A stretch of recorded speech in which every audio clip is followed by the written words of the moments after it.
Nah, kenapa demikian berbahagia? Rasul mengatakan orang yang memberikan sedekah kepada orang yang ada keterkaitan darah, maksudnya masih dalam kerabat, maka pahalanya dua, pahala sedekah dan pahala silaturahim. Bahkan dalam Al-Quran, Allah Subhanahu wa Ta'ala memerintahkan kita berbuat baik kepada kerabat kita. Allah lebih dahulukan daripada berbuat baik kepada anak yatim dan orang miskin. Allah misalnya mengatakan dalam surah An-Nisa, wa'budullaha wa la tusyriku bihi syai'an wa bil walidaini ihsana wa bidzil qurba wal yatama wal masakin.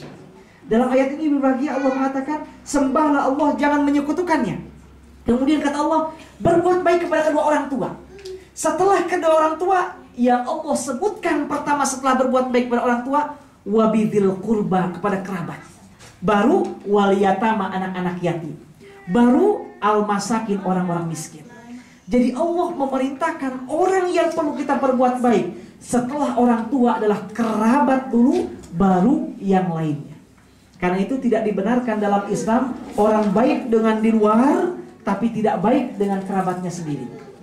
Orang baik dengan tetangganya, baik dengan orang-orang yang sekantornya, teman kerjanya, tapi tidak baik dengan kerabatnya, tidak dibenarkan. Dan termasuk kerabat ibu berbahagia adalah kerabat dari suami ibu-ibu. Jadi gak begini kerabat yang penting kerabat dari saya, enggak. Kerabat dari ibu dan kerabat dari suami ibu adalah hakikatnya adalah kerabat ibu juga. Adanya suami kita, kakaknya suami kita, pamannya suami kita, keponakan suami kita, hakikatnya mereka adalah kerabat kita juga. Dan itu harus ibu-ibu utamakan daripada yang lainnya. Ini yang pertama ibu bahagia, kerabat dengan silaturahim dengan kerabat. Oleh karena itu ibu bahagia, para ulama pernah membagi di antara cara untuk berbuat baik atau silaturahim dengan kerabat. Pertama adalah dengan rajin mengunjunginya. Rumah berdekatan atau dengan satu kampung, jangan lupa untuk saling mengunjungi. Sampai Imam Ali pernah mengatakan, apabila seseorang mempunyai kerabat, kemudian idza kana laka qaribun falam tamshi birijlika walam tu'tihi min malika faqad qata'tahu. Kata Imam Ali, barang siapa yang tidak pernah menggerakkan kakinya untuk mengunjungi kerabatnya, atau tidak pernah memberikan sedikit dari hartanya untuk kerabatnya, maka dia sungguh telah memutuskan silaturahim dengan kerabat. Ini jangan sampai ibu bahagia. Di ibu-ibu sini ada gaji lebih, ibu-ibu mau keluarkan zakatnya per bulan. Misalnya zakatnya 2,5% dari setelah bersih tersebut, ada misalnya $100. Ibu mau berikan di Mesir di sini 25%-nya atau 50%-nya karena ibu-ibu mendapatkannya di Mesir, silahkan. Sisanya ibu berikan ke Indonesia. Cari yang pertama kerabat kita yang memerlukan. Ada anak paman, ada paman. Paman sekalipun itu berhak menerima zakat kita. Hanya dua kelompok yang tidak boleh menerima zakat kita, yaitu orang tua ke atas sama anak ke bawah. Karena memang orang tua dan anak adalah tanggung jawab kita adalah berupa nafkah. Sementara ke pinggir, ke paman, ke anak paman, ke keponakan, kepada siapa, semuanya berhak mendapatkan zakat dari kita. Kalau zakat saja berhak, apalagi dengan infak dan sedekah. Misalnya gini berbahagia, kita punya paman kita betul-betul memerlukan, dia makan aja susah, kemudian juga anaknya banyak, kita ambil dari uang zakat kita berikan ke paman kita, itu juga sah. Dan itu bahkan lebih berbesar pahalanya daripada memberikan pada fakir miskin yang tidak ada hubungan kerabat sama sekali. Ini hebatnya Islam, betapa orang Islam harus memperhatikan kerabatnya lebih dahulu, keluarganya lebih dahulu, baru memperhatikan orang lain. Ini kerabat.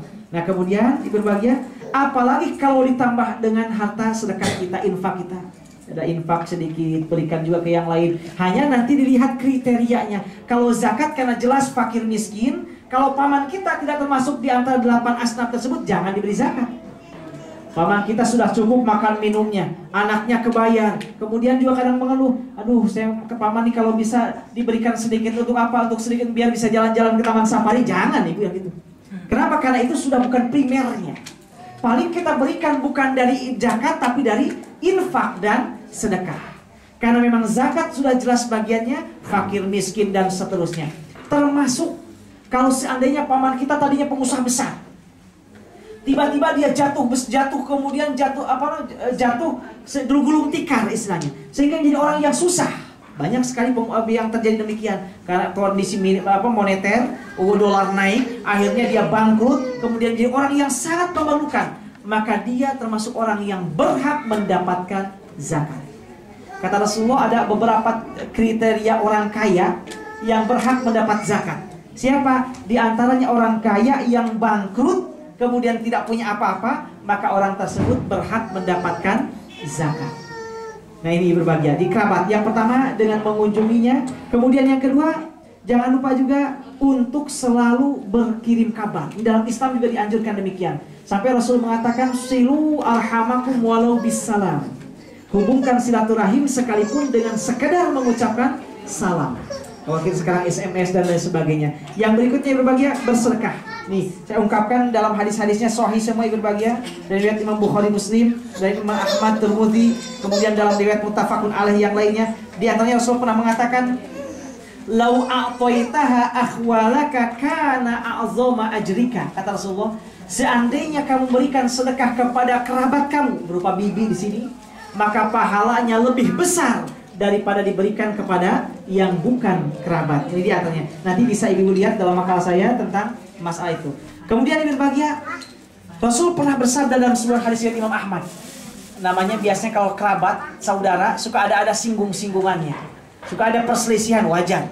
Terutama dunia sekarang biasanya umumnya apa? Suka panas-panasan. Dan biasa, itu hal yang biasa.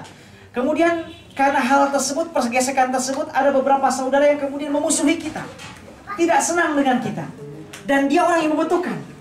Rasulullah pernah mengatakan kepadanya, inna afdhalas shadaqah as-shadaqatu ala dzir rahim al-kashih. Kata Rasulullah, sebaik-baik sedekah yang diberikan pada kerabat adalah sedekah yang diberikan pada kerabat yang memusuhi kepada kita. Luar biasa, ada orang yang memusuhi, kita berikan sedekah kepada dia. Itu kata Rasulullah lebih besar pahalanya daripada memberikan sedekah kepada kerabat kita yang tidak memusuhinya. Ini berbahagia, ini hadisnya riwayat sahih riwayat Imam Ahmad. Kemudian, nah saya ungkapkan di sini juga ibu berbahagia tentang silaturahim dengan orang yang sudah meninggal dunia. Saya kutipkan hadis-hadisnya, hadis-hadis sahih tentang sampainya pahala yang kita perbaiki, kita lakukan oleh ahli waris kepada orang tua yang sudah meninggal dunia. Di antaranya ibu berbahagia saya tuliskan di sini tentang bersedekah kepada keduanya. Dan kalau nggak salah saya pernah menyampaikan makalah tentang berbuat baik kepada orang tua yang sudah meninggal dunia. Nah, itu di antaranya sudah saya sampaikan. Nah, saya perketat di sini dengan dalil-dalil bahwa seorang ahli waris, siapapun ahli warisnya, yang bersedekah diniatkan untuk orang tua yang sudah meninggal dunia, maka pahalanya sampai. Ini saya ungkapkan hadisnya yang berbahagia. Pertama, hadis Imam Bukhari dari Ibnu Abbas, seorang laki-laki datang kepada Rasulullah sambil berkata, "Ya Rasulullah, inna ummahu tawaffayat ayanfa'uha in tasaddaqat anha." Dia berkata, "Ya Rasulullah, ibu saya meninggal dunia. Apakah pahalanya akan sampai in tasaddaqat anha, seandainya dia bersedekah untuk ibu yang sudah meninggal dunia?" Kata Rasulullah, "Na'am, ya, pahalanya akan sampai." Kemudian kata Rasulullah, kemudian kata orang tersebut, "Qala fa inna li mikhrafan fa ana ushiduka anni qad tasaddaqtu bihi anha." Saya mempunyai sebuah baju yang bagus dan saksikan ya Rasulullah, saat ini juga saya sedekahkan baju yang bagus ini, saya niatkan untuk ibu saya yang sudah meninggal dunia. Nah, ini diantara dalil bahwa sedekah yang diberikan oleh keluarga kepada diniatkan untuk orang tua yang sudah meninggal dunia, pahalanya tetap sampai. Jadi kalau kita ingin bahagia punya kelebihan rezeki, jangan lupa untuk kirimkan pada orang tua kita, kirimkan kepada kerabat kita, niatkan untuk mereka. Kalau kepada orang yang meninggal dunia sampai, apalagi yang masih hidup.